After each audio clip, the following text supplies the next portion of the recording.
Hey guys, tonight we drift back to the gaslight haze of Victorian England where cobblestone alleys gleam under the yellow spill of flickering street lamps, and sleepless souls stare out behind lace-curtained windows, wondering if they'll ever fall asleep again.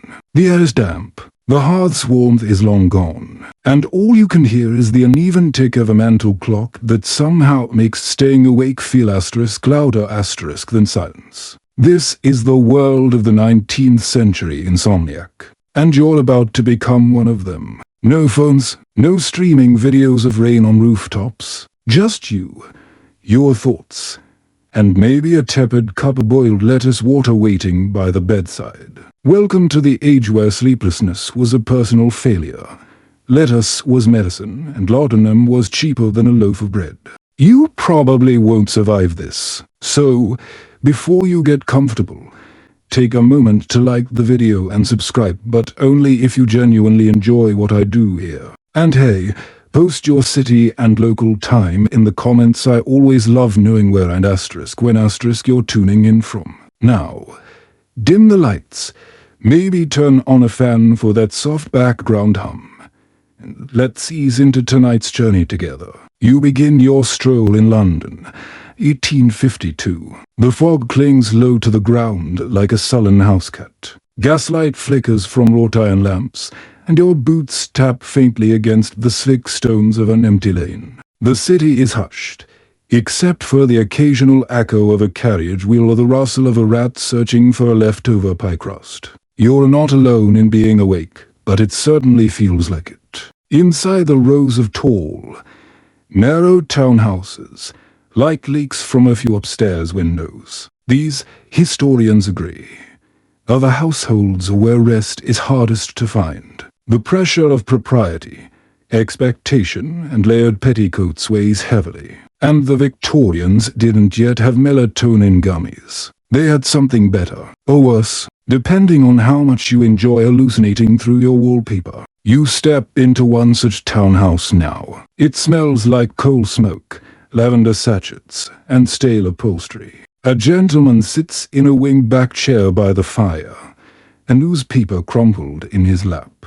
His collar is uncomfortably tight even at this hour. He hasn't slept well in weeks, but would rather be caught stealing than admit it. You pour yourself a little brandy and glance round. The home is full of sleep rituals, odd little habits that Victorians clung to with the desperation of a drowning man grasping for driftwood. A slice of bread left under the bed to absorb night vapors. A bundle of rosemary tied beneath the pillow to chase away troubled dreams. Some people sewed coins into their pajamas for luck. Others avoided sleep entirely during certain moon phases. Historians still argue whether these rituals were rooted more in folk tradition or in early scientific attempts to rationalize the irrational act of sleep. But for many Victorians, night was not just the absence of day. It was a separate, haunting realm. You feel the shift as you walk up creaking stairs to the bedroom. The hallway is darker here, the air colder, the smell less floral, more like time. In the master bedroom, the bed looms like a small, upholstered ship. Four wooden posts support a canopy heavy with dust and age. You run your fingers along the embroidered coverlet, stiff, scratchy, and somehow too clean to be comforting. On the side table, there's a glass of water, a vial of powder, and a little cloth bag filled with dried hops. You shake it gently. The smell is bitter, sharp. The Victorians believed it might calm the nerves. You're not so sure. A servant once whispered that the lady of the house refused to sleep without hearing the downstairs clock strike twice. She thought the sound kept the spirits at bay. Or maybe it just gave her a sense of order, a rhythm to cling to while the rest of her mind unraveled. Outside, fog presses against the window like an unwelcome guest. The world has narrowed to this room, this breath, this endless hour before dawn. Your body begs for sleep, but your thoughts, they start pulling threads. The list of social obligations, the whisper of guilt over something you can't quite name, the quiet knowledge that tomorrow will be worse without rest. It's hard to describe just how intensely sleep was moralized in this era. Good people slept soundly. Troubled people did not. And if you were awake in the small hours, well, you might as well have been confessing to a crime. You roll over in the bed. The mattress groans. A spring jabs you lovingly in the rib cage. There's no such thing as memory foam yet, just actual horsehair, and a vague scent of carriage stables. You tuck the heavy blankets round your legs, and you wait. There's a peculiar loneliness that comes with being the only person awake in a house full of sleepers. And the Victorians, for all their busy parlours and packed drawing rooms, knew that feeling well. It's why they wrote so many diaries, why they turned insomnia into poetry, why some started to believe that sleeplessness opened a door to another kind of vision divine, cursed, or just deeply inconvenient. You glance at the little painting above the mantel, a rural nightscape, a moonlit path. It's probably meant to be peaceful, but in the dark, the shadows stretch too long, and the path looks like it leads nowhere. A small dog shifts in its basket at the foot of the bed. Even it sleeps better than you. As the hour creeps on, the ticking of the clock feels louder, closer, like it's inside your own chest. It keeps time with your thoughts, matching beat for beat, worry for worry. Victorian sleep wasn't measured in REM cycles. It was measured in guilt, temperature, and the number of servants it took to reheat your brick foot warmer. You close your eyes again, knowing full well they'll open in 15 seconds. Welcome to the long, foggy night. You lie there, unmoving, eyes open but pretending they're shut because maybe, asterisk, just maybe asterisk, tricking your body will finally trick your mind. The hour is well past midnight now, and in Victorian England, that means it's officially the hour of regret. If you were born into polite society, like many of your sleepless contemporaries, being awake at this hour is not just annoying, it's asterisk shameful asterisk. Sleep was seen as a marker of moral stability. A well-rested person was clearly at peace with their conscience. A restless one, suspect, troubled, potentially asterisk French asterisk. You can feel the panic start to rise. Not a full-blown anxiety attack, they didn't have that term yet, but a creeping, awful sense that your failure to fall asleep is somehow your fault. You think about what the doctor said last week.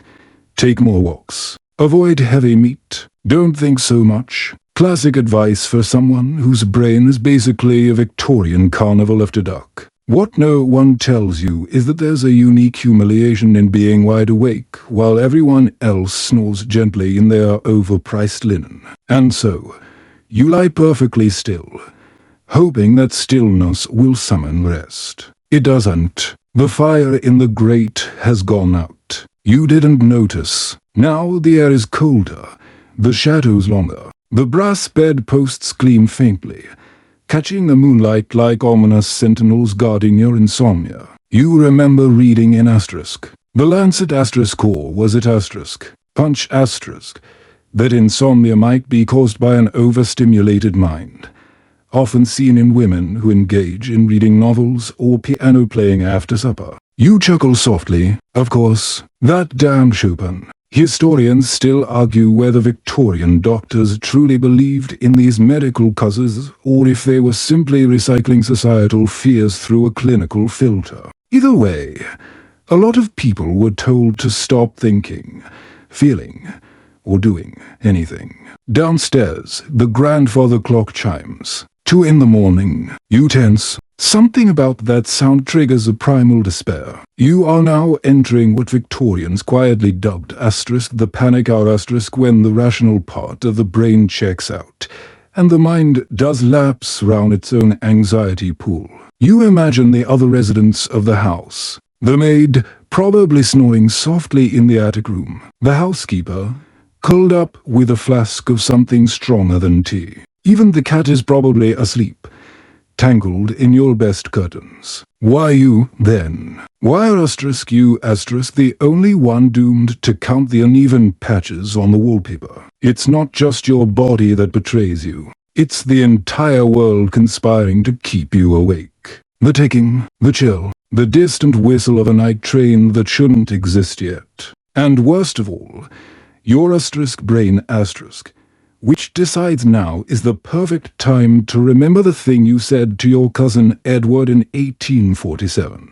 Shouldn't have brought up the potatoes, you mutter. This is when the inner monologue becomes a chorus. Why didn't you light the fire again? Is your digestion off? Was the mutton undercooked? Are the French invading? Are asterisk you asterisk the reason your neighbor's tulips never bloom? The brain is cruelest at 2 a.m. You roll over again, trying not to rattle the bed frame. It squeaks anyway, a gentle reminder that you're not just awake, you're asterisk performing asterisk your wakefulness. Every shift, every sigh, every pillow flip is an admission of failure. Victorian bedrooms were not just for sleeping. They were battlegrounds. And right now, you're losing. Your physician who smells faintly of cloves and misplaced confidence might prescribe something soon, or recommend you move to the country, or send you to a seaside resort where you can stare at waves and eat boiled fish until your nervous system submits. You take it. You take anything. People used to write letters about this. Entire correspondence exchanges between sleepless friends, comparing bedtime rituals like seasoned war veterans. One woman swore by rubbing vinegar on her temples. Another insisted on lying with her head facing north to align her blood with magnetic fields. You try to remember if your bed points north. Probably not. You're doomed. You consider getting up. But the etiquette manuals frown on midnight wandering. What if the servants see you? What if someone mistakes you for a ghost? Again. No. Best to stay in bed. Alone, aware, suffering. Out in the street, a carriage passes. The driver hums softly, unaware that he's now the most envied man in London asterisk he asterisk he's working. Asterisk he asterisk has purpose. You, on the other hand, are lying in a fancy wooden rectangle thinking about soup. They say Queen Victoria herself struggled with sleep in her later years. But she had people to read to her, to stroke her temples with lavender oil, to tuck her in with care. You have your own overactive brain and a foot warmer that gave up hours ago. The bedroom ceiling is a bland beige, probably chosen to calm the nerves. It doesn't. Your eyes fixate on a crack running across one beam. It looks like a map, or a tree branch, or a sign. A message from the heavens that sleep will never return. You try to pray, but your thoughts wander. You try to meditate, but you can't sit up cross-legged in a corset. A physician once wrote that sleeplessness was caused by the disturbance of humors, those medieval leftovers that still haunted medical textbooks. Another said it was due to the unnatural pace of modern life, meaning things like telegrams, newspapers, and not having the good sense to go to bed at sundown like a respectable farmer. You pull the blankets over your head. Some Victorians believed into sleeps. One chunk in the early evening, a waking period in the middle, and a second sleep before dawn. Maybe this is normal. Maybe this is just your asterisk waking watch, asterisk. But there's no candle lit, no fire, no partner waiting to chat about dreams or the weather or the slow decay of society. Just you and the faint sound of a dog barking 3 streets away. You whisper into the darkness, go to sleep. Your pillow ignores you.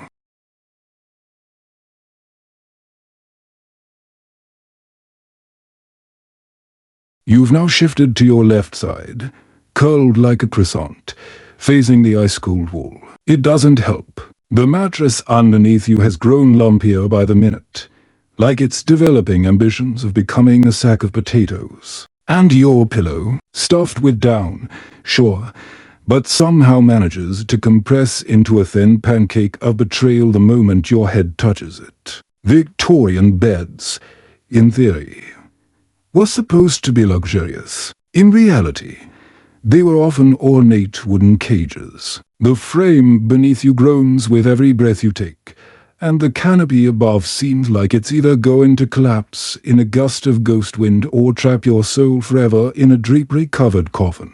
You reach down and feel the mattress. Horsehair, of course. You remember hearing someone say once that horsehair was firm, hygienic, and long-lasting. That may be true, but so are tombstones. Your bed sheets are stiff, starchy things, blonded to the point of aggression. You can practically hear them snapping in protest with every toss and turn. The Victorian obsession with cleanliness did not extend to comfort. The ideal bed was beautiful, symmetrical, monogrammed, and approximately as soft as a church pew. Some households used iron beds to protect against vapors and pests. Others preferred wood-heavy mahogany, polished so smooth you could slide off it if you weren't careful. And let's not forget the bolsters, those long, lumpy tubes that supposedly helped posture, but mostly served as barriers between you and whatever small warmth you were trying to chase. Historians still argue whether these elaborate sleeping arrangements were actually designed for health,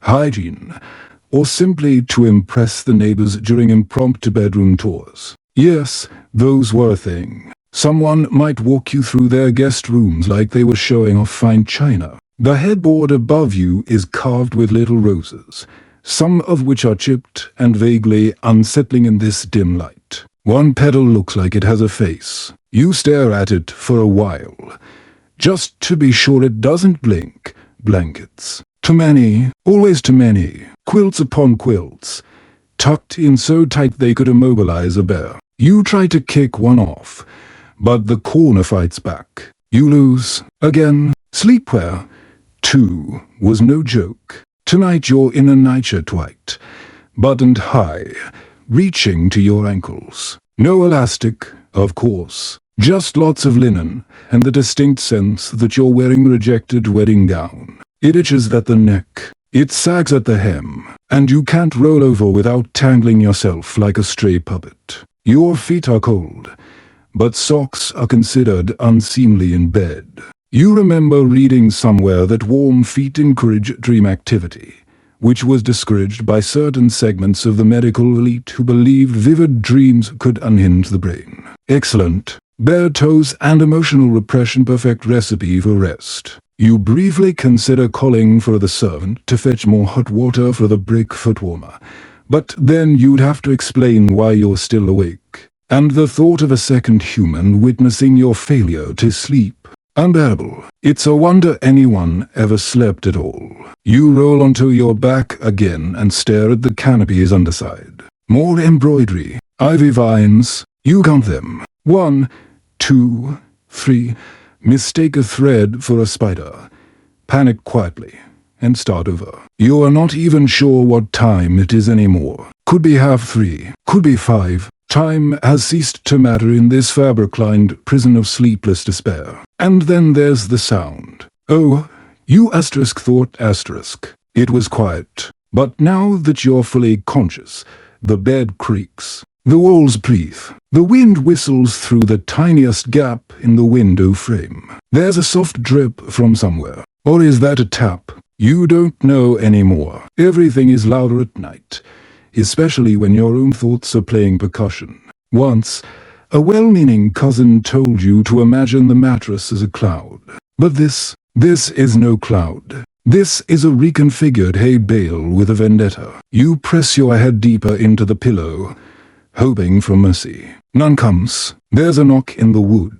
Just one. Probably the bed settling. But in the silence, it sounds like a ghost kicking the footboard. You pull the blanket up to your chin with dignified urgency. You tell yourself ghosts aren't real. Then you remember that Victorians very much believed they were and also believed beds were common entry points. Sleep tight. You try to focus on your breathing, which helps for about 11 seconds. Then your mind loops back to the bed, the sheets, the itch, the absolute nerve of your lumbar spine. By now, you're physically exhausted but wired. The classic Victorian paradox. Many medical journals described it as nervous excitement, a condition that supposedly afflicted only the educated and delicate. In other words, If you couldn't sleep, congratulations, you were either a genius or a woman. Some households tried bed rotation, switching beds every few nights in case one bed was cursed, haunted,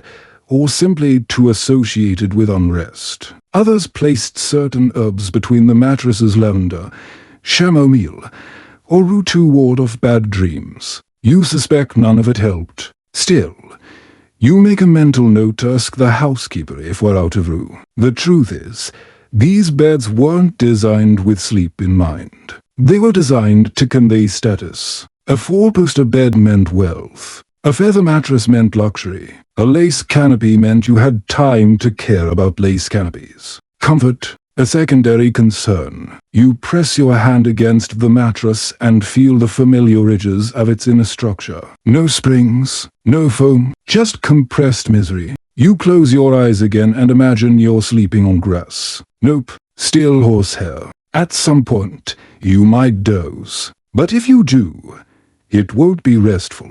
It'll be a cramped, twitchy half-sleep that leaves you with a crick in your neck and dreams of being trapped inside an armoire. When Victorians talked about beauty sleep, they weren't joking. A pale, tired face in the morning was suicide. Which is why you'll rise at dawn, smear a bit of chalk on your cheeks, and pretend to everyone, including yourself, that you slept like a lamb. But for now, you remain right here, wide awake, deeply uncomfortable, and increasingly aware that your bed may in fact be plotting against you.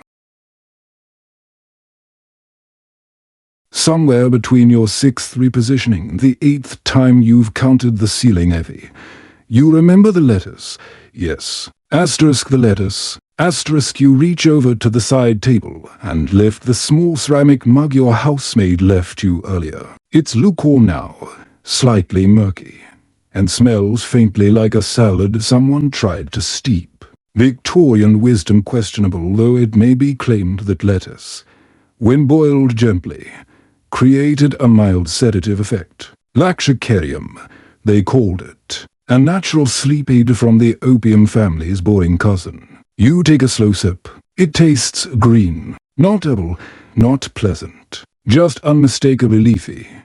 Like someone liquefied disappointment and added a splash of regret. But back then, it was all the rage. Lettuce water was lauded by mothers, apothecaries, and nervous bachelors as a gentle remedy for overworked nerves. A mild sedative for the morally upright. It didn't intoxicate, and therefore it was safe for women. And like laughter, strong opinions, or warm spices after sunset, historians still argue whether the mild sedative effects were real or entirely placebo. But hey, the placebo effect can be powerful, especially when you desperately want to believe your salad cup will knock you out cold. You finish the cup. It's not satisfying, but it gives you something to do that isn't shifting round like a board deal in a linen trap.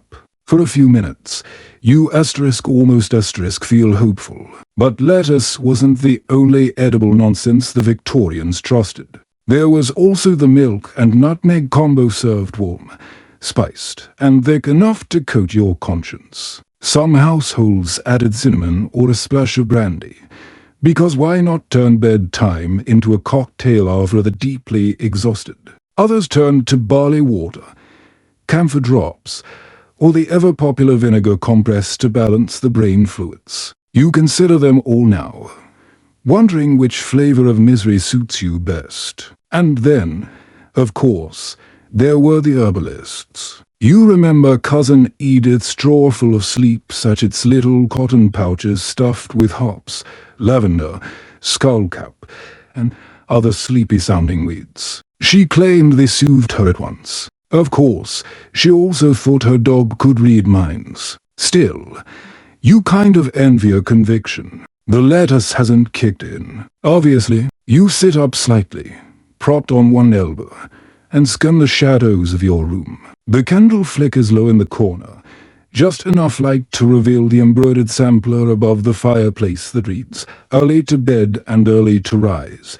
You consider tearing it down. But what really irks you is the smugness. Victorian households were stuffed with smug phrases like this, as if rhyming about sleep would somehow summon it. A quiet conscience sleeps in thunder. Sloth is the bed of sin. He who tosses tempts the devil. You toss anyway, just out of spite. It's no wonder people clung to these strange sleep elixirs. If the boiled lettuce didn't work, maybe it was the mattress. If the mattress was fine, maybe it was your sins. If not your sins, then the lack of fresh country air. And if none of that worked well, maybe your soul was just fundamentally misaligned. No pressure. You imagine a Victorian apothecary namaste, cramped, filled with little glass bottles bearing labels like *somnium syrup *, Dr. Featherby's restorative oil and nocturne elixir child safe *. Behind the counter,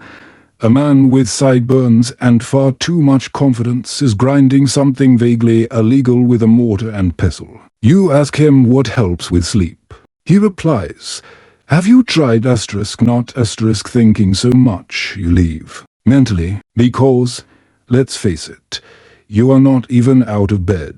There was also a belief that too many vegetables could keep you awake, which might make your lettuce habit slightly ironic. Victorians were funny like that one minute. Vegetables are sacred, the next, they're suspicious. Spinach made you weak. Potatoes clog the brain. Cucumbers were emotionally volatile. Okay, not that one. But it wouldn't surprise you. But lettuce, that was the good one. Cool, calming, trustworthy lettuce. Used in everything from sleep potions to pillow linings. Some even claimed that sleeping next to a head of lettuce could absorb your nervous energy. You don't have one handy, but you do briefly consider sending the maid to fetch one. At 3 in the morning, just imagine the look on her face. Instead, you lie back down, stretching your legs out and willing your spine to forget that it was ever born.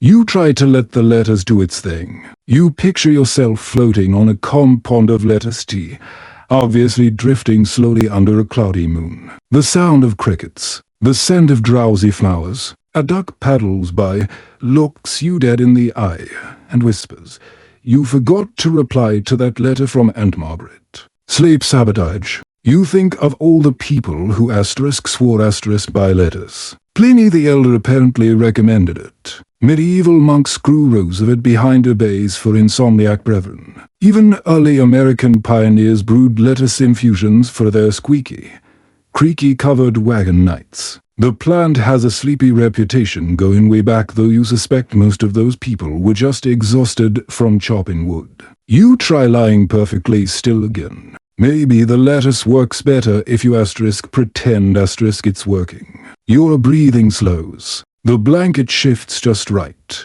The pillow gives a little, and then the ticking clock reminds you of its presence, and you're once again aware of everything. The weight of the nightshirt against your collarbone, the one itchy spot on your calf, and the phantom itch on your nose that only appears when your hands are under 5 pounds of tucked-in blanket. You groan softly. Victorians wouldn't have groaned. They would have journaled about it in careful cursive by candlelight, or whispered it to a friend in the next room.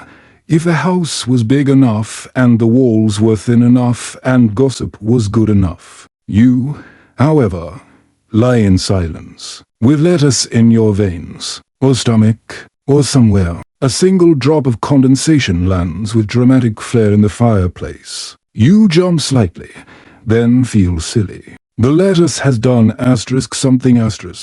You suppose it's taken the edge off. Your thoughts feel soft around the corners, less like razor blades, more like butter knives. But you are not asleep. Not yet. Still, you close your eyes again, if only for the chance to dream of a world where boiled vegetables actually solve problems. You are not sure when it started, this subtle fading of thought, this smoothing over of sharp edges. It could be the lettuce water finally kicking in. Or maybe it's just the weight of sheer exhaustion trying to seduce your body into surrender. But just as you feel yourself drifting, there's a soft clink. You open one eye. It's the little glass bottle on the side table, catching the flicker of candlelight. Brown glass, narrow neck, stoppered tight. A chemist's label in faded ink.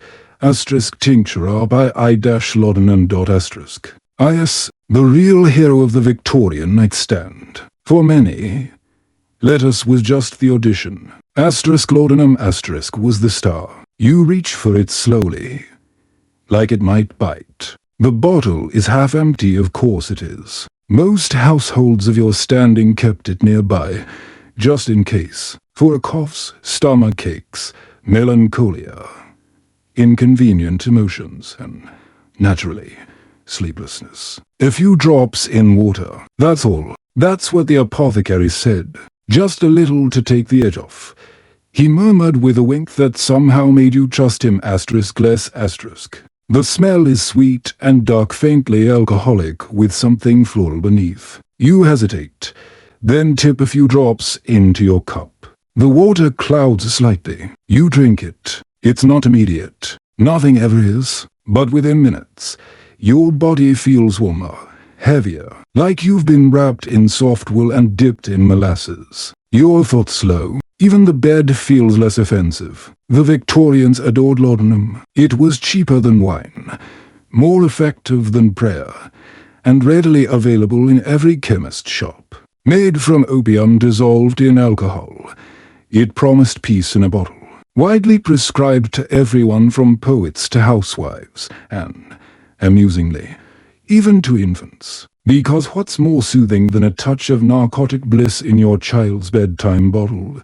Historians still argue whether laudanum was a miracle or a menace, probably both. It dulled pain, stilled panic, and let thousands sleep who otherwise would have paced the halls whispering to portraits. But it also turned many into husks, dreamers lost in a slow-motion fog. You don't asterisk feel asterisk like a husk.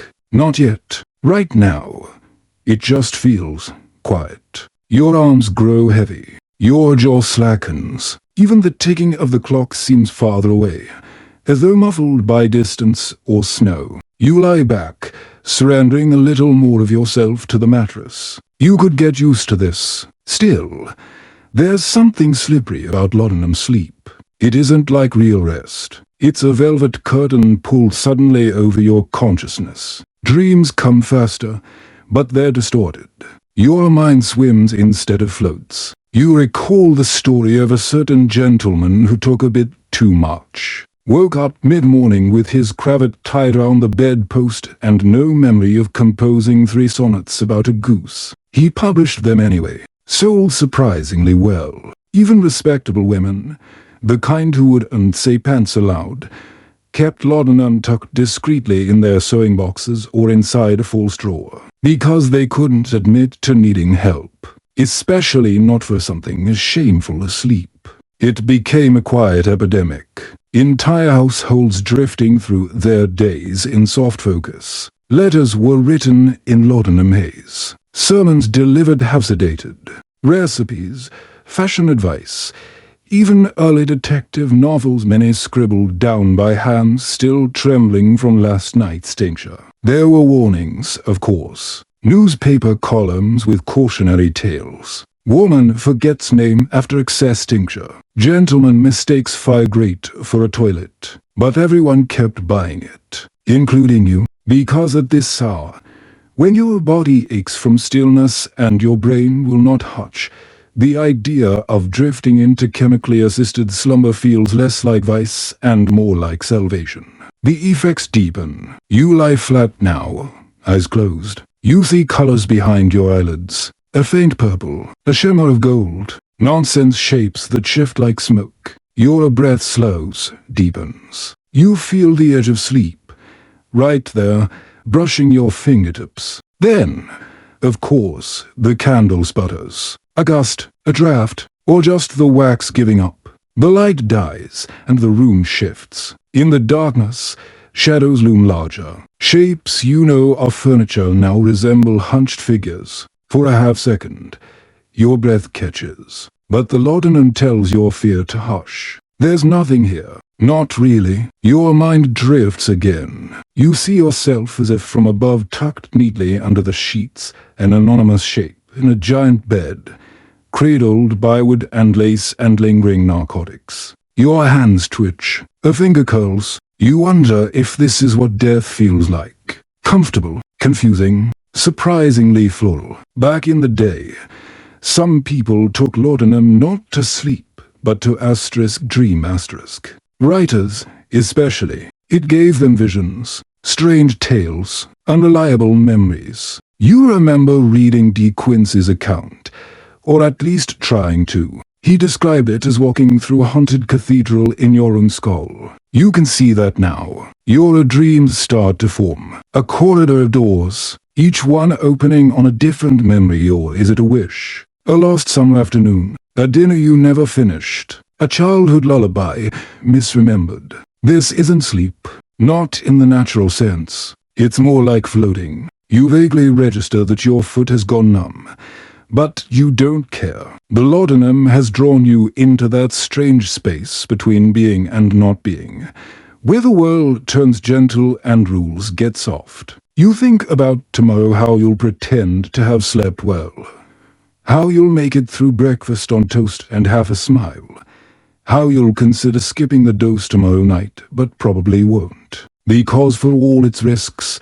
laudanum works. You feel like a silk ribbon drifting down a staircase, weightless, elegant, completely at the mercy of the air. And then, blackness. Not frightening, just absence. The curtain drops, no fanfare, no credits, just the great, blessed nothing. You wake, or rather, wake. The room hasn't changed, but you feel wrong. Your mouth is dry, your limbs are slow, your thoughts lag behind, like they missed the coach and are running to catch up. That's the laudanum for you. It gives with one hand and takes with the other. You don't remember dreaming, but your pillow is damp, your nightshirt twisted, and there's a faint ache behind your eyes, like your brain has been squeezed and gently released. You turn over, slowly, as if you're made of pudding. Outside, the sky is still black. Could be 4 a.m., could be just past midnight. There's no way to know. And then you hear it clink rustle footsteps, not from the hallway, from inside your head, because someone's prescribing rest cure again. You remember this all too well. The great medical invention designed specifically to heal the overstimulated minds of the 19th century elite. Especially women with opinions. The rest cure was the doctor's answer to everything from insomnia to hysteria to vague feelings of dissatisfaction with one's extremely comfortable and completely repressive life. And it started simply. Stay in bed, Not just for a day, not just for a week, but for months, Imagine that. Being told by a physician that the only way to heal your troubled mind is to lie flat, eat bland food, and avoid all mental activity. No reading, no writing, no conversation, and certainly no engaging and stimulating thought. You hear the ghost of your doctor's voice now, echoing across the ceiling beams.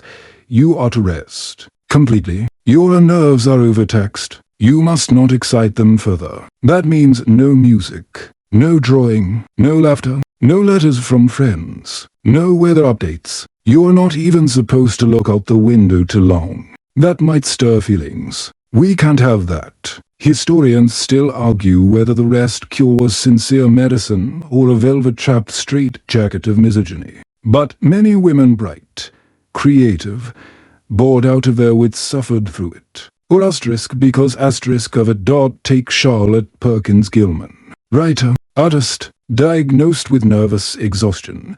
She was prescribed total bed rest and forbidden to write. The result, she spiraled into deeper depression, eventually escaped the treatment, and wrote the yellow wallpaper a quietly terrifying short story about a woman driven mad by her confinement.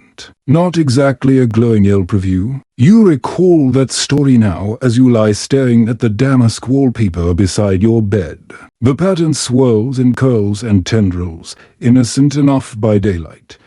But under candlelight, they start to move. Not literally, probably. Your own brush with the rest cure was brief. A month, maybe 2. The doctor insisted it would soothe the agitation in your nerves. But all it did was make your brain itch from the inside. They brought meals to your bedside. Gruel, stewed prunes, overboiled chicken, blandness as a form of treatment. The nurse, a woman who called everyone dear in a voice that made you want to scream into a handkerchief, checked your pulse every hour and tutted if you spoke more than 2 sentences. Sometimes they rubbed your back with rose oil. Other times they massaged your temples with camphorated lotion. It all felt like being lovingly embalmed. But here's the thing, the rest cure wasn't just a treatment. It was a message. It told you that activity, especially mental activity, was the problem. That thinking too much, feeling too deeply,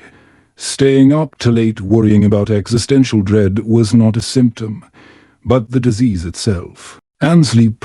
Sleep was the final measure of whether you were properly cured. If you couldn't sleep, clearly you hadn't been resting hard enough. Maybe you needed more nothing. A deeper nothing. A nothing so profound it erased your entire personality. You're still in bed now, but your body remembers. The quiet panic.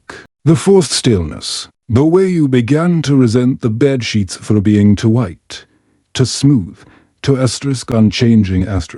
Some women eventually fought their way out of the rest cure. Others faded beneath it. A soft disappearance, disguised as convalescence. The men, of course, had a different version. Gentlemen were advised to travel, to sail, to ride horses, to engage in vigorous outdoor pursuits. It's funny how the cure for male nervous exhaustion often looked like a vacation, while for women, it looked like solitary confinement with a soft mattress and a cup of beef tea. You flex your fingers now, just to feel the blood move. Just to remind yourself you're not trapped in that version of rest. You're here, awake, voluntarily, probably too awake. You sit up slightly, the sheets whispering against your skin. The laudanum fog still lingers, but your mind is picking up speed again. You hear the distant clatter of milk carts outside London's first stirrings. The city beginning to yawn. And yet, you are still here, in this bed, in this night, wrestling sleep like a ghost in a corset. You swing your legs over the side of the mattress, feet landing on the cool floorboards. For a moment, you consider pacing the room, a forbidden pleasure, rest cure heresy, but you remain seated. The armchair in the corner beckons. You shuffle over to it, taking the candle with you. It's the kind of chair designed more for looking decorative than for offering comfort. Still, it's something other than the bed. And in this moment, that's a kind of rebellion. You think about the generations of people who were told that their sleeplessness was weakness, that their suffering was evidence of fragility, that the cure was to stop being so much. But your mind is still here, active, restless, hungry. You close your eyes again, sinking into the chair, not because it's prescribed, but because it's yours. The only thing you're curing tonight is the ache of confinement. And in that quiet defiance, maybe just maybe sleep begins to return. Not because you chased it, but because you finally stopped trying. You're still in the armchair, swaddled in your robe, candle flickering low beside you. The room has grown quieter, somehow, not because the world outside has stopped, but because your mind, once a stampede, is now merely a restless horse, circling in softer, slow loops. You think again about doctors, not the ones with soft hands and bedside platitudes, but the other sort. The scientific ones. The ones who believed they could measure sleep, dissect it, Classify it like a species of moth. Welcome to the early days of sleep science Victorian edition, a time when electrical currents, oddly shaped chairs, and charcoal rubs were all tools in the arsenal against sleeplessness. You remember, vaguely, a visit to Dr. Alton Crake's repose clinic. A narrow townhouse turned into a kind of laboratory for the sleep-deprived. Very modern, very expensive, very questionable. You sit again in memory on that stiff horsehair couch, surrounded by diagrams of the human brain, nervous system charts, and what looked suspiciously like horoscopes taped discreetly to the bookshelf. Dr. Alton Crake wore 2 pairs of spectacles, one on his nose, one atop his head, and smelled strongly of linseed oil and ambitious failure. He had ideas, so many ideas. One involved sitting in a galvanic chair, essentially a wooden throne wired to deliver therapeutic jolts to key nerve centers. You tried it once. It felt like being nudged by a particularly judgmental ghost. Electricity, my dear, he had said with a flourish, is the future of rest. He claimed it could realign the brain's nocturnal rhythm, disrupt insomnia patterns, and render the anxious heart docile. It rendered your hair frizzy and your skepticism enormous. Then there was the cooling helmet, a metal cap lined with cold water tubing that was supposed to soothe overactive minds. It worked, in that you became too cold to think about your existential dread. For about 10 minutes. Then you just had a wet head and resentment. Historians still argue whether these early sleep treatments were grounded in pioneering science or simply glorified guesswork with a flair for electroshock aesthetics. Either way, you signed the guest book and left politely. But the experiments didn't stop there. Oh no, Victorians were very asterisk into measurement. If they couldn't sleep, they wanted to know why down to the last heartbeat. At another clinic, you remember being hooked to a series of wires primitive, will-wrap things that looped round your wrists and ankles. The doctor, a more subdued man with onion skin hands, observed quietly as you tried to sleep on a cot under 20 pounds of chart paper. Every breath was measured, every twitch recorded. He watched your eyelids with something like reverence, as if blinking was proof of deeper truth. You stayed awake the whole night. And in the morning, he declared, fascinating. That was it. Just fascinating. You suppose your insomnia was a gift to science. There were tonics too, of course. Sleep syrups thick with quinine, valerian, or crushed pearl. For delicate minds, the bottles read. One tonic made your ears ring. Another made your toes go numb. One, terrifyingly, made you crave celery. Still, you tried them all, because not sleeping felt like a personal failure, a riddle your brain was too slow to solve. You stretched now in the armchair, remembering the other tools in the sleep doctor's bag. One man in Bath believed that painting your bedroom pale blue would lull the mind into calm. Another insisted on regular head-pressing sessions, where someone gently compressed your skull with felt pads and prayer. Then there was the whisperer. You had to travel to Leeds for that one. An old man with a beard like a misplaced sheep and a voice like wind through reeds. He would sit beside your bed at night and murmur. Not words, just tones, low and rhythmic. For hours, you didn't sleep, but your housemaid did. Standing in the hallway, you chuckled softly at the memory. The Victorian sleep doctor was half scientist, half stage magician. He wore waistcoats embroidered with constellations and spoke about the subconscious tide. One doctor believed insomnia was due to misaligned dreams. Your unconscious, he said gravely, has a scheduling conflict. You almost respected the audacity. Of course, they also believed sleep was morally linked. Good people, they insisted, slept well.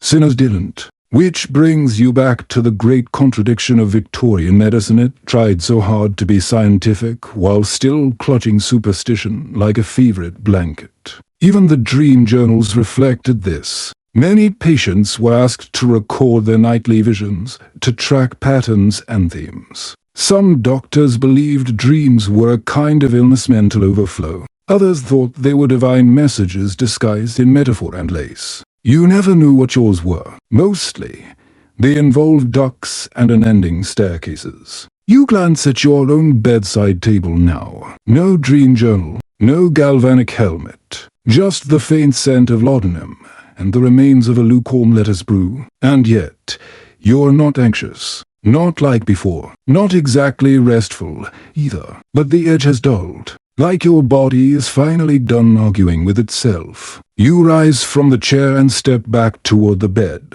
It doesn't seem so threatening now. The mattress still sags. The sheets still itch. But it feels like a compromise. You pull the covers back and slide in slowly, careful not to wake your bones. You exhale into the pillow. Let it flatten under the weight of your sigh. Maybe the sleep doctors didn't have the answers. Maybe they never really did.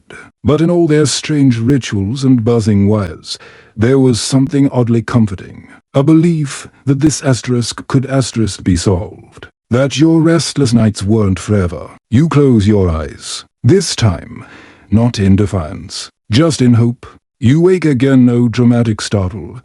No haunting dream, just the slow, disoriented surfacing of consciousness like floating up through cool water. It's still dark outside, time's a blur, but your stomach growls softly, and you realize something rare has stirred within you, appetite. Victorian advice columns were oddly obsessed with bedtime snacks. A little nourishment before bed, they said, settles the stomach and steadies the nerves. You smile, remembering how delicately they avoided admitting what everyone was really doing it to 30M raiding the pantry You slip out of bed with exaggerated caution, like a thief in your own house. The floorboards creak just enough to scold you. You wrap yourself in a shawl, light your candle, and begin the descent down the narrow servants' stairs, careful not to disturb anyone, especially the dog, who believes he's on night watch. The kitchen is cool, the coal's long since dead, but it smells faintly of ginger, flour, and something sweet. You head straight for the larder. Inside, bread, always bread, dry toast wrapped in a cloth, a jar of gooseberry jam, half finished. And there, on the third shelf, gingerbread, stiff round the edges, yes, but still pungent with clove and molasses. You break off a piece like you're cracking into the past. There's also a decanter of something stronger tucked behind the preserves, gin. You hesitate for exactly one beat before pouring a finger's worth into a chipped glass. Medicinal, of course, just like the Victorians would have claimed. For nerves, they said, for blood circulation, for ignoring the fact that nothing else worked. You sip it now warm, sharp,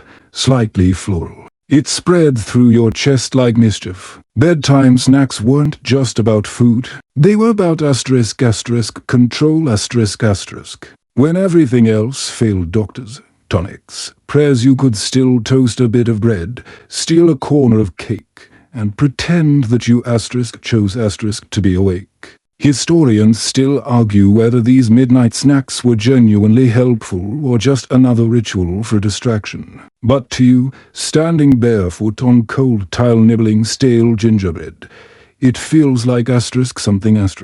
You remember reading a manual that insisted a spoonful of marmalade on toast before bed keeps the mind from wandering. It didn't, but it did make the night taste less like failure. Some households even had official night food routines. The upper classes sometimes employed nursery cooks or night maids, whose job was to prepare light, comforting foods for the sleepless. Warm milk, soup puddings, syllabub, if you were lucky. It wasn't about hunger. It was about reassurance. And then there were the poor. Their midnight snacks looked very different if they existed at all. You think of the families crammed into one-room lodgings, their suppers long finished, their pantries empty. For them, Sleep wasn't optional. It was the only free escape from the cold, from the ache, from hunger that no toast could fix. You sip the gin again, this time slower. It feels almost scandalous being awake, indulging, not trying to sleep for a moment. Just existing, lightly buzzed, lightly full, and not entirely alone. Because the Victorians, for all their pride and precision, were quietly, desperately, sleepless. They wrote poetry in the margins of cookbooks, scribbled notes about jam ratios next to lamentations about lost lovers, food and feeling inseparable in the night. You wrap the toast in a cloth and carry it back upstairs, balancing candle and crumbs like an acrobat. The house is quieter now than ever. Not even the wind moves. You return to bed not as a prisoner, but as a guest. You've negotiated with the night, and it has offered you this small peace offering, a full belly and slightly buzzing brain. You pull the blankets back up and take a small, final bite of the gingerbread.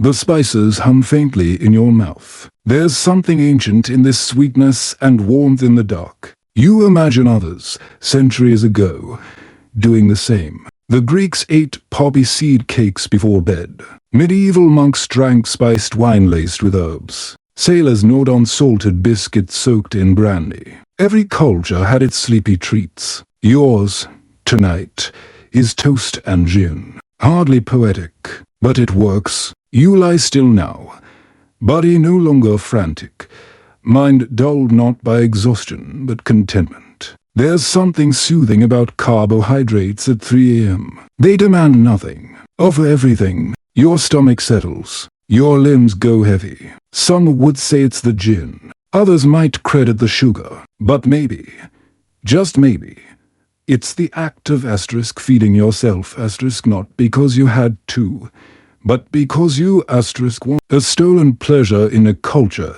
that feared indulgence. You breathe deeply. The mattress, for once, doesn't feel like a punishment. The sheets soften with body heat, and the air no longer bites. You close your eyes, the last crumb dissolving on your tongue, and allow the night to hold you again. You drift for a while, not asleep, not fully awake. Somewhere in that foggy middle zone where thoughts arrive like lazy fireflies, slow, glowing, gone. But then something stirs. Not in the kitchen, not in the hall. In you, a quiet discomfort. Not physical, not emotional. Something harder to pin down. Something shifty. You pull the blanket higher, roll to your side, and try not to think about it. But of course, once you try not to think about something, it balloons, unfolds, looks. Victorian moralists had a name for this kind of wakefulness.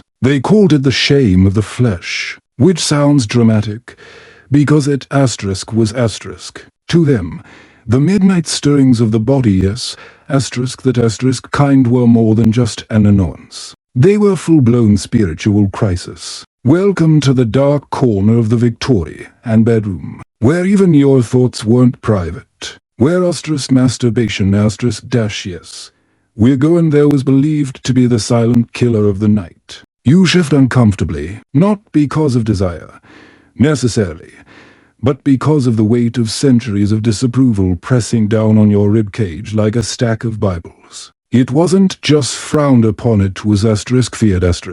Victorian doctors believed self-pleasure could cause insanity, blindness, weakness, memory loss, and naturally insomnia. Not sleeping? Well then, clearly you've been doing. The paranoia was institutionalized. Entire books were written on the solitary vice. There were clinics, products, sermons. Boys were fitted with mechanical anti-temptation devices. Girls were prescribed bitter tonics and cold baths. And the idea of a pure mind became the gold standard of a good night's rest. You try to imagine sleeping under that kind of scrutiny. Wait, you You turn on your back and stare at the ceiling. How many nights in this same bed have you quietly, guiltily fought off sleep with anxious thoughts and even more anxious hands. Because here's the problem.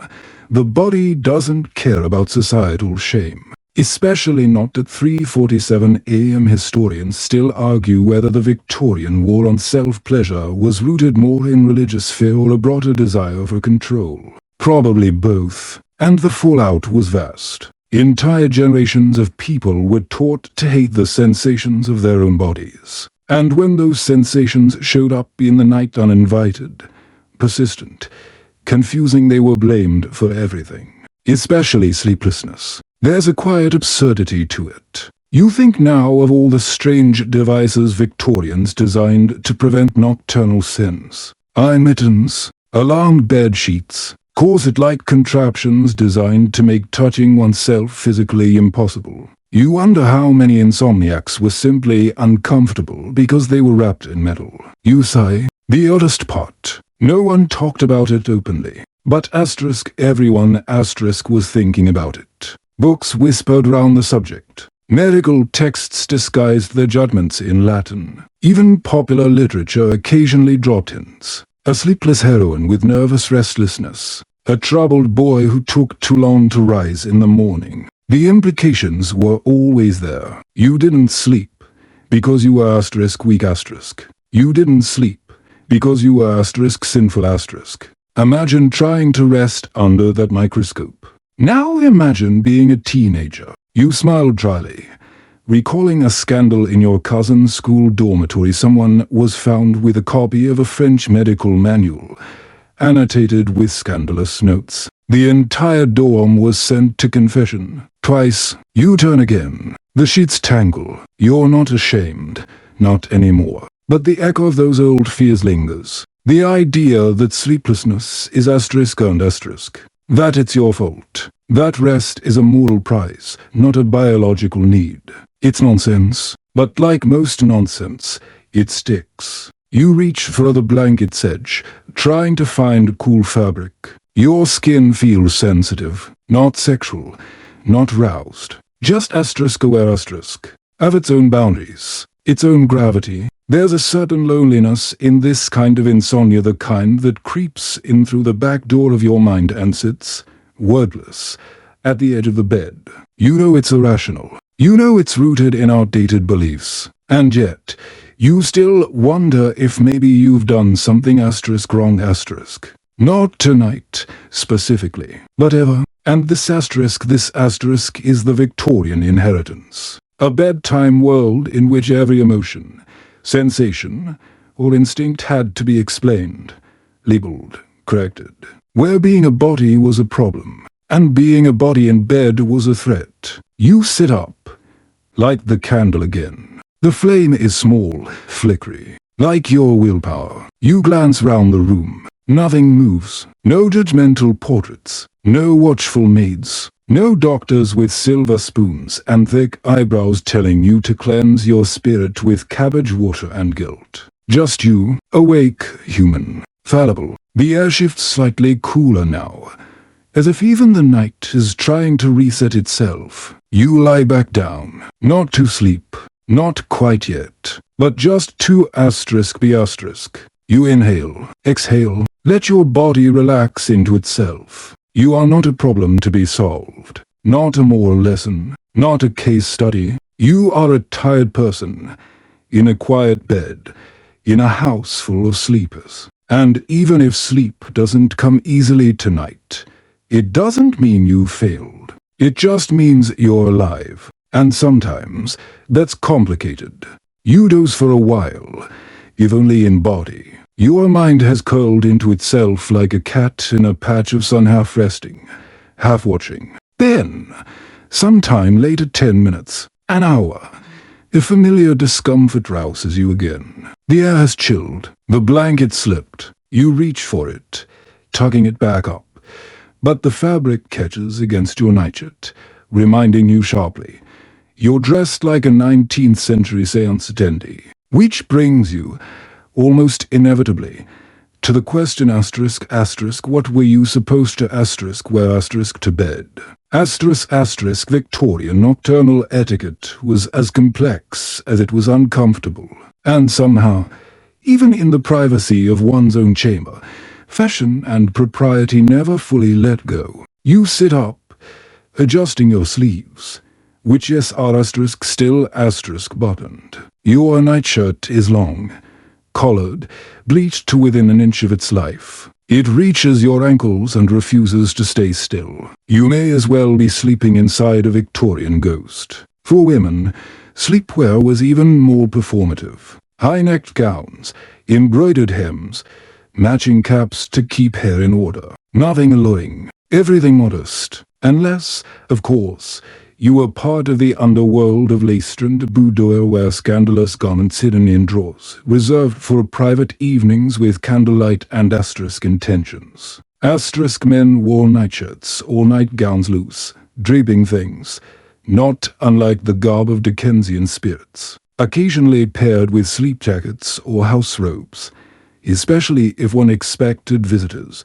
Yes, visitors. At night, in the bedroom, not always scandalous, sometimes just a doctor, or a ghost, or a concerned cousin asking why your room smells like boiled lettuce and gin. You smile faintly, remembering an etiquette book that warned, should an emergency require your presence outside the bedroom, always don a dressing gown and slippers even if the house is ablaze. Historians still argue whether this obsession with bedtime propriety stemmed from Victorian modesty, the growing middle class's performative respectability, or just a fundamental fear of ankles. Probably a mix. You glance at your feet now, barely visible under the tangle of blankets. They're cold. Of course they are. The fire's long since dead and socks, for reasons still unclear, were frowned upon at bedtime. Something about disrupting circulation, or maybe just because they were considered unromantic.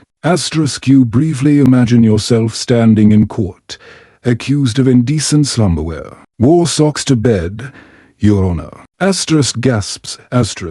Then there's the nightcap, not the gin kind this time, but the cloth one. Long, conical, often tied under the chin like a bonnet for sad wizards, supposed to preserve warmth, or hide colors, or signal that you had, in fact, given up all hope of looking attractive. You never wore one. Too ishy, too theatrical, but some people swore by them, and not just for comfort. In wealthier homes, nightcaps and sleepwear were part of an entire fashion ecosystem, hand-stitched, monogrammed, perfumed with lavender or rosewater. If you had servants, they would air your sleepwear daily, fold it just so, and place it by the hearth for you. Because nothing says luxury like mildly pre-worn undergarments. You lie back again and wonder how many people in your position, sleepless, drowsy, confused by their own attire, have pulled at the neckline of their nightshirts and whispered into the darkness. Why am I dressed like a tired bishop?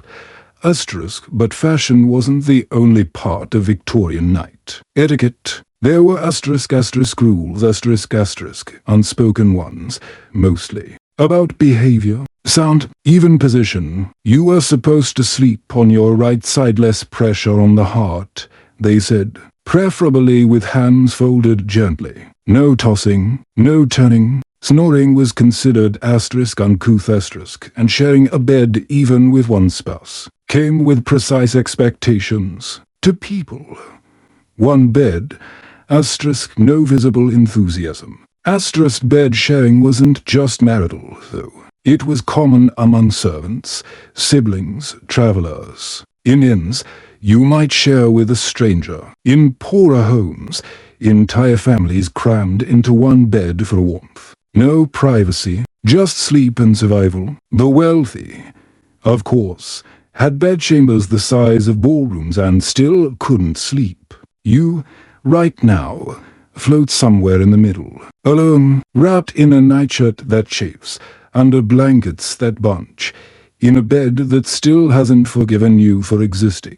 You shift again, not because you're uncomfortable exactly, but because shifting would feel like defeat. The pillow has developed a strange ridge. You smooth it, punch it gently, Adjust your angle. You know you'll have to get up soon. Daylight's not far now. You can feel it behind the windows, pressing faintly at the glass like a polite but persistent guest. But part of you wants just a few more minutes. Not of sleep, necessarily, but of being here. In this peculiar, quiet world where bedclothes are formal wear, social expectations follow you into dreams, and your greatest rebellion is sleeping diagonally. You sigh, a long one, the kind that belongs in a Bronte novel. There's something oddly comforting in it all. The ceremony, the absurdity, the fact that your inability to sleep has dressed you like a civil servant and handed you a toast crust at 12 a.m. You close your eyes one more time, just to see what happens, and as you breathe in the faint scent of gingerbread crumbs, lavender starch, and old wood, the thought occurs, maybe, just maybe, you're finally tired, enough, You drift off for real this time. Not a full sleep, but a soft fade, a blink that lasts longer than it should. Your limbs go slack, your breath settles. Then, creaky, your eyes open. Slowly, there it is again. A sound from the hallway. A board shifting, a breeze. No, definitely step. You lie still, listening, trying not to breathe too loudly in case whatever's out there is also trying not to breathe too loudly. And that's when it hits you, the oldest Victorian bedtime companion of them all. The ghost problem. You've heard the stories. Everyone has. In a time before electricity, where candlelight warped every shadow and silence stretched too long between chimes, ghosts were practically part of the household. They weren't always scary. Sometimes they were mournful, friendly, even polite, but they were always present. Victorian England was a golden age of spiritualism, seances, spirit photography, mediums. Entire industries emerged from the belief that the dead never really left. They just shifted rooms. Historians still argue whether this cultural obsession was born from grief, superstition, or clever marketing. Possibly all three. After all, it was a century marked by plagues, wars, and the odd boating accident. Everyone lost someone. Everyone hoped for a whisper from beyond. You lie there now, suddenly aware of every sound in the room. The floor pops softly beneath the rug. The curtain sways even though the window's closed. You remind yourself, drafts happen, mice exist. No one haunts linen, except, of course, for Aunt Bess. Your family swore she never left this house. Her bedroom to doors down. Now a storage closet was where the fire started. Not a terrible fire, just enough to frighten everyone. And afterward, the servants whispered about how her favorite hairbrush never collected dust. About how the clock in her room kept ticking, even when unwound. You never believed it, until the night you heard the rocking chair. Just once, just for a moment, it creaked, slow and steady, like someone trying to lull a baby. Only, no babies lived here anymore, and the chair had been removed years ago. You shift now, involuntarily, tucking your arms in, as if ghosts respect boundaries. Victorians weren't shy about this stuff. They expected ghosts, especially in bedrooms. That's where most deaths occurred, after all. Illness, childbirth, old age beds were stages for final exits. And many believed that something stayed behind. Your room, come to think of it, has a cold spot. Always the same corner, near the wardrobe. You've blamed it on the chimney flue. But what if it's not? You glance toward it now, just to check. Still cold, still empty. Probably. The creaking resumes. Closer. You sit up, holding your breath like a weapon. The candles burned low, wax puddled on the dish. You strain your ears. Nothing. Then a soft thud, not like footsteps, but like something falling. A book, a zipper, or something sliding off a shelf, because gravity and fear in a long-term relationship. You get out of bed, Because you're both brave and very tired of not knowing. The floor is icy. The house is silent in that specific way that feels. Asterisk watched. Asterisk you tiptoe to the door, candle in hand, heart auditioning for a dramatic monologue. You open it slowly. The hallway stretches ahead, pale and still. Wallpaper faded. Sconces unlit. Nothing moves. But something asterisk feels asterisk off. Like the air has pressure now. As if it's waiting. You step out. Just 1 foot into the corridor. Nothing leaps out. Nothing moans. But just at the edge of your hearing you catch it. A child's laugh. Very faint. Very asterisk wrong. Asterisk you freeze. Every hair on your arm salutes in terror. It could be the neighbors. A dream. Your imagination serving up a cold dish of asterisk absolutely not tonight. Thank you, asterisk. But this is exactly what the Victorians feared most. Not the dead, but the asterisk almost asterisk dead.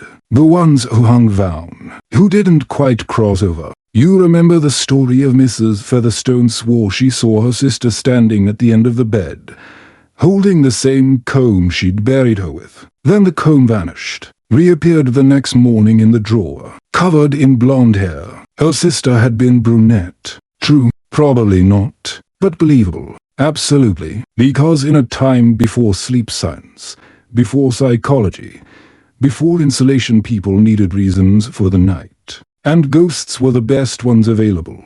You retreat back to your room now. Slowly, carefully, like a guest politely excusing themselves from a gathering they were never invited to. You slide into bed, pull the covers up to your chin, stare at the ceiling, half expecting it to blink. Nothing happens, but the feeling doesn't leave. That lingering sense that someone else is there. Not menacing, not malicious, just awake. Like you. You close your eyes anyway, because even if ghosts are real, they rarely haunt people who asterisk pretend to be asleep.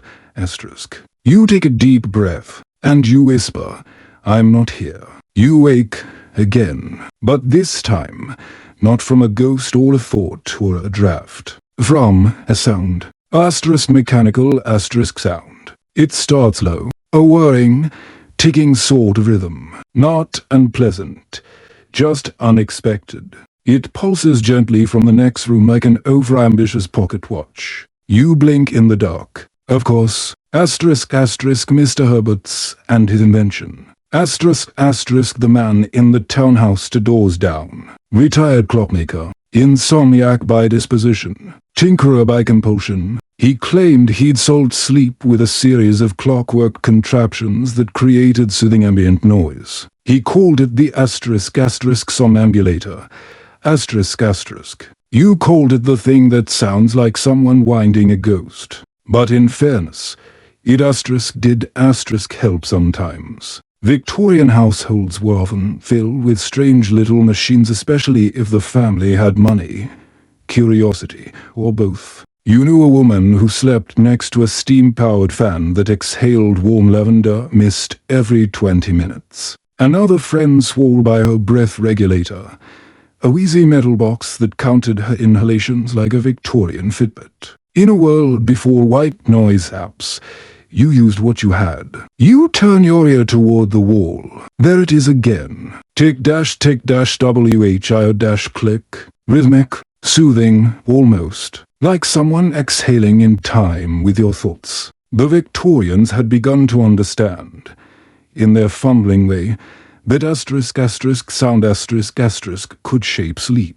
But lacking science, they reached for engineering. Historians still argue whether these contraptions were therapeutic or simply the result of boredom and too many spare parts. Either way, the idea stuck. You remember visiting a sleep exhibition once. Rows of curious machines, all promising rest. One device played harp music through a funnel-shaped horn at a precisely soporific pitch. Another swayed the bed gently, simulating the motion of a carriage. It made you seasick and somehow more awake. You lie back now and listen. Your own home isn't entirely without its own acoustic comforts. The grandfather clock downstairs chimes its slow, stately quarters. The coals in the fireplace crackle faintly, even in their dying breath. Somewhere far off, a milk cart wheels its way down a cobbled lane, its wheels singing sleep's strange lullaby. There was, at one time, a belief that sleep came most easily in rhythm. The heartbeat, the breath, the gentle tap of rain on a window pane. You once tried placing a metronome by your bed. It worked for about 15 minutes until the tick became accusatory. Too fast, too slow. Too asterisk metronomy, asterisk. Still, the idea lingered. Sound, even imperfect sound, could lull the mind, which is why so many Victorians surrounded themselves with it. Ticking clocks, burbling water features, wind chimes, or just the soft rustle of newspapers left to drift in the corner. You recall a newspaper clipping from asterisk the Illustrated London News asterisk, describing a home fitted with an acoustic sleep chamber, wherein the walls were lined with velvet and musical pipes delivered the hum of distant organ. Music, it caught fire on the third night. But what a sleep asterisk that asterisk must have been. You shift slightly, listening again to the mechanical whisper from Mr. Herbert's machine. There's something about it that asterisk does asterisk soothe, in the way only something utterly pointless can.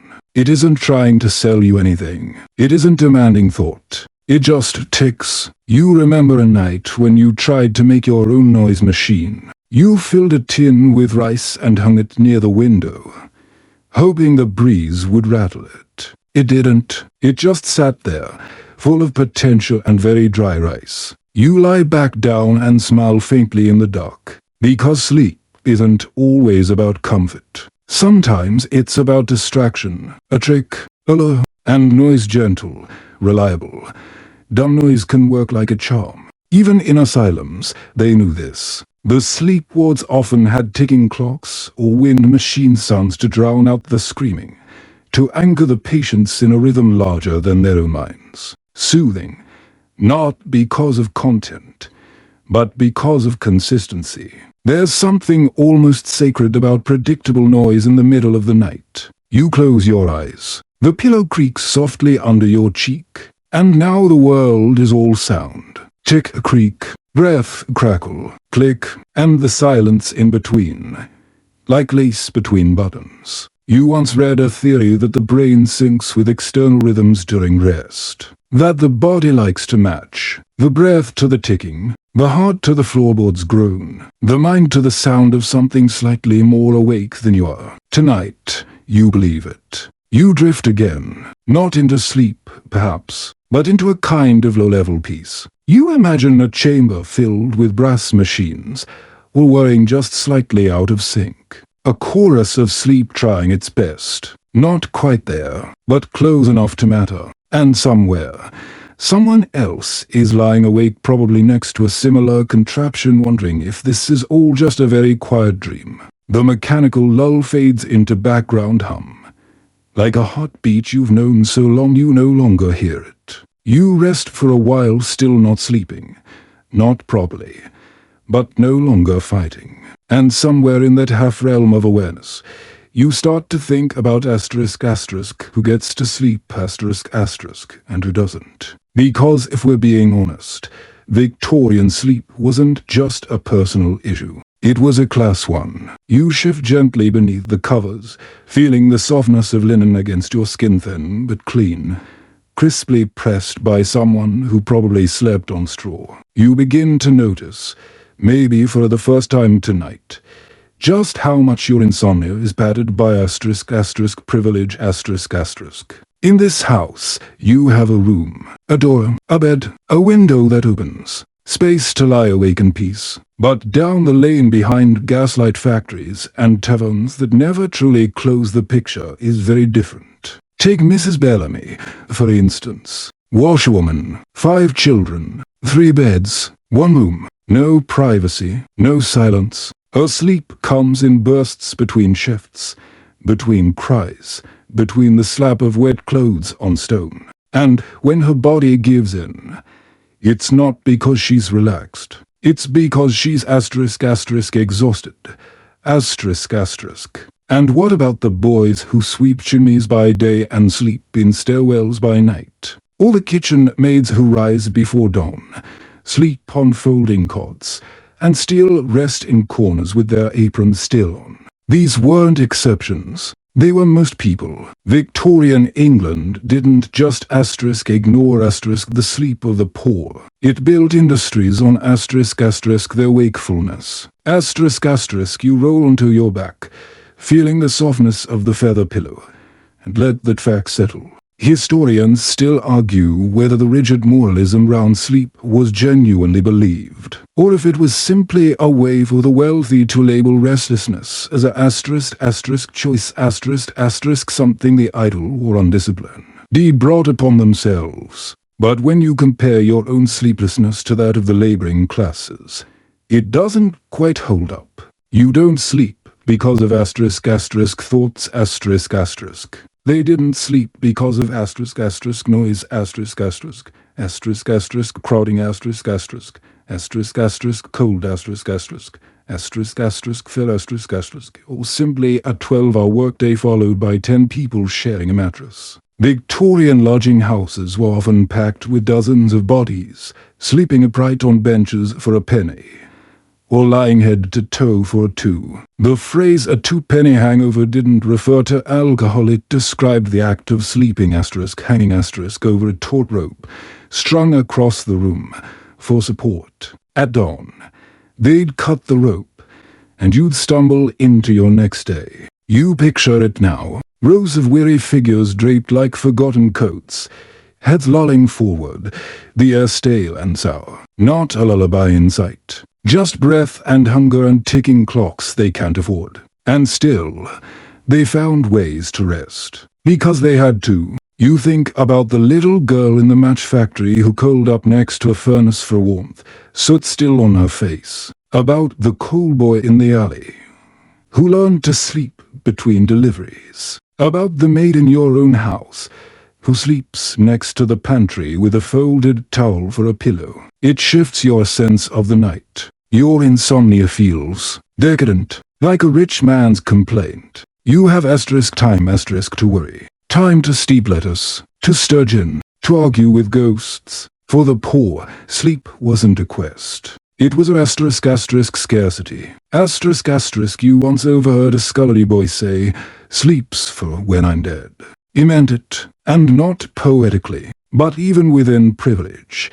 Not all sleep was equal. Gentlemen were allowed to nap in armchairs, drift off with cigars, doze in carriages. Women, however, were not expected to indulge in such a manner. Rest, for them, had to be choreographed graceful, composed, silent. Fainting was fine. Napping was vulgar. You smirked slightly, thinking of your cousin Helena, who once snuck into the drawing room and pretended to sleep mid-conversation just to avoid discussing her engagement. Brilliant, but even she had to be careful, because a woman who slept too soundly or not at all was suspicious. Perhaps nervous, perhaps hysterical, perhaps hiding something. Men had nightcaps. Women had reputations, and so sleep became yet another thing that had to be performed. You sigh and shift again. The mattress groans softly beneath you. It's strange, you think, how sleep, something so natural, became so heavily stratified. For the rich, bedrooms, rituals, advice. For the poor, ropes, crates, exhaustion. And in between, an entire culture obsessed with whether you deserve to sleep well at all. You close your eyes now, not in guilt, but in awareness.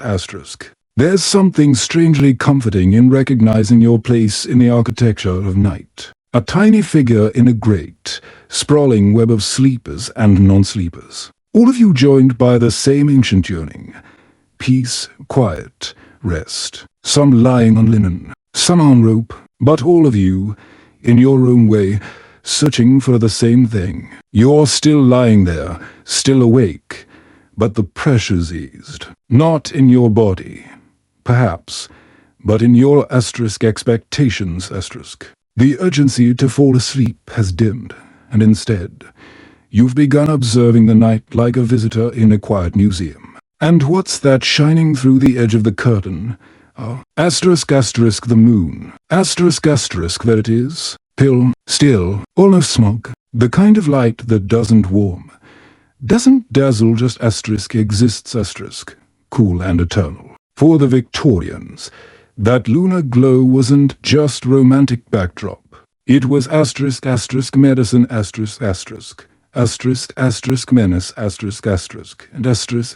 mystery, all rolled into one. Moonlight wasn't just light. It was influence, You scoot closer to the window now. Careful not to knock over the candle stub. Pull the curtain just an inch, and there she is, the full moon, hovering like a judge, or perhaps a nurse, above the rooftops, watching you not sleep. In Victorian medical thinking, the moon had real power over the mind and body. Entire case studies were built round its phases. People believed that lunacy, from lunar spiked during full moons. Asylums braced for it. Sleep clinics, what few there were, charted it. Farmers blamed the moon for restless sheep. Doctors blamed it for *Q*. Historians still argue whether these beliefs were rooted in natural cycles, light, tides, melatonin disruption, or simply the human need to assign blame when sleep vanished. Either way, the moon got a reputation. You remember a pamphlet *The Celestial Clock, and you that warned against sleeping too near an uncovered window during a full moon. The beams may stir restlessness, it claimed, and worst of all, unwanted dreams. You believed it once, or wanted to, because it's easier to think that the moon robbed you of sleep than your own racing mind. But it wasn't just the moon they feared. The Victorians were deeply invested in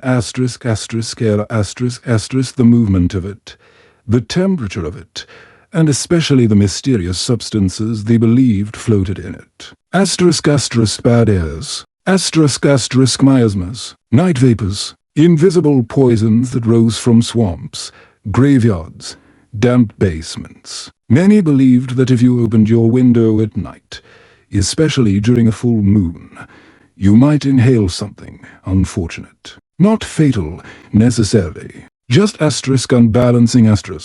You recall a doctor who advised a spoon of vinegar in the nostrils before sleep to purify the breathways. You tried it once. It purged your breathways, yes, and also your dignity. Still, it shows how much people feared the atmosphere of night itself. That the could be the reason for your sleeplessness, your sorrow, your strange dreams about ladders and lost buttons. One woman you knew slept with garlic under her pillow, not for vampires, but for astral toxins. A man down the road wore a copper pendant to deflect magnetic confusion. Another refused to sleep on cloudy nights, believing the moon's beams could become confused by overcast skies and ricochet wrong. And then, of course, there were the astrologers. You remember Mr. Penworthy, a retired librarian, amateur celestial advisor who once read your star chart after a particularly difficult week of insomnia. He told you,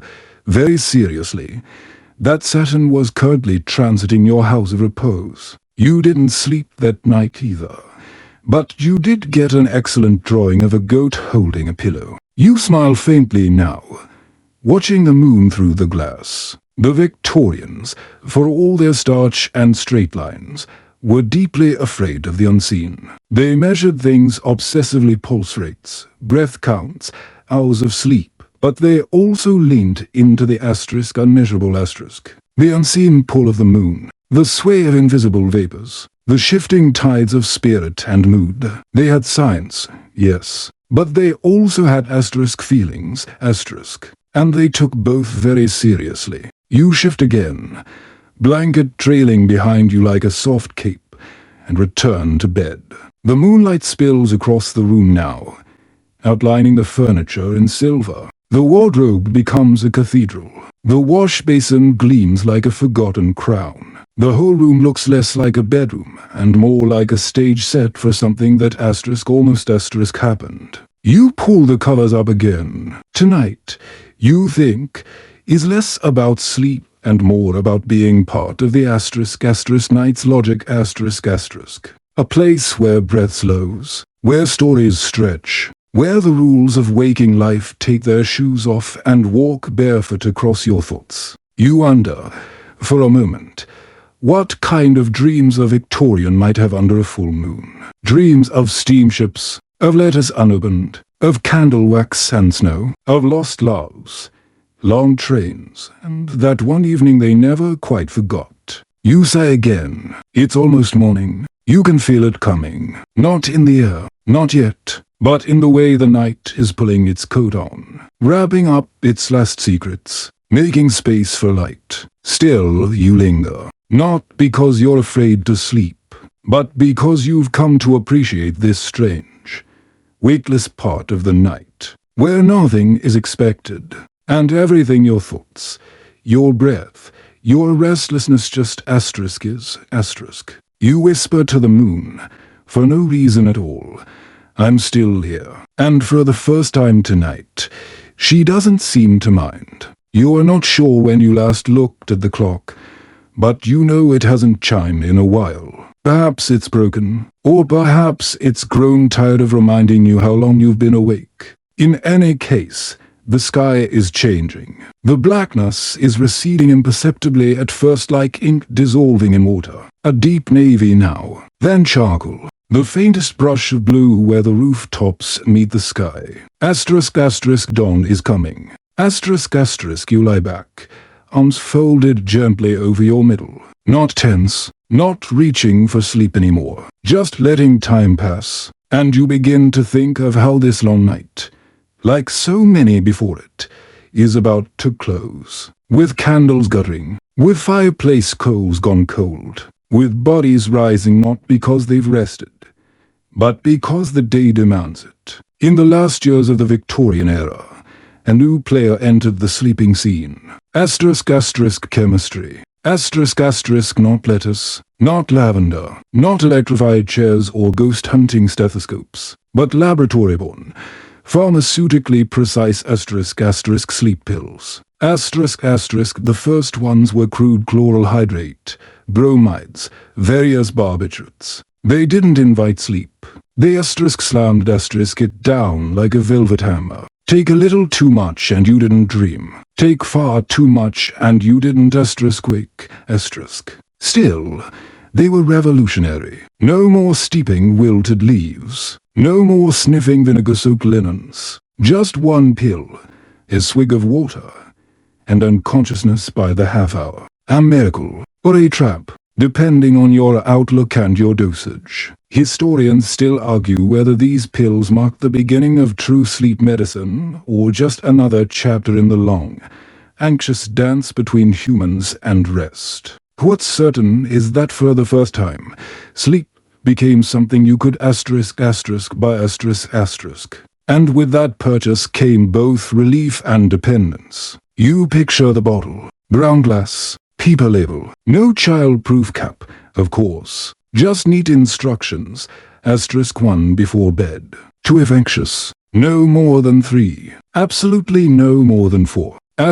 You once tried one. It worked, you slept, but when you woke, it wasn't rest you felt. It was blankness, a night erased. No dreams, no moments of clarity, just a long absence from yourself. You've never really trusted pills since. Still, you understood the appeal, because sleep is a strange beast. Sometimes it arrives like a gift. Other times, it must be hunted down, chased, tricked, bought, and for the Victorians, exhausted by ghosts and gaslights, worn down by shame and sugar and every single failed theory of the moon's effect on their dreams, it must have felt like progress Science, they thought, had finally conquered the dark. But the dark, you know, isn't the enemy. It's just a place, a soft one, a strange one, a necessary one. You roll to your side now. The sky is almost light enough to cast shadows.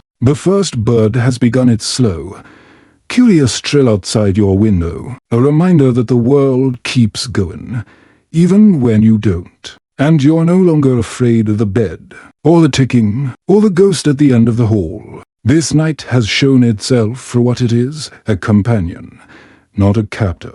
You didn't win sleep, but you didn't lose either. You simply were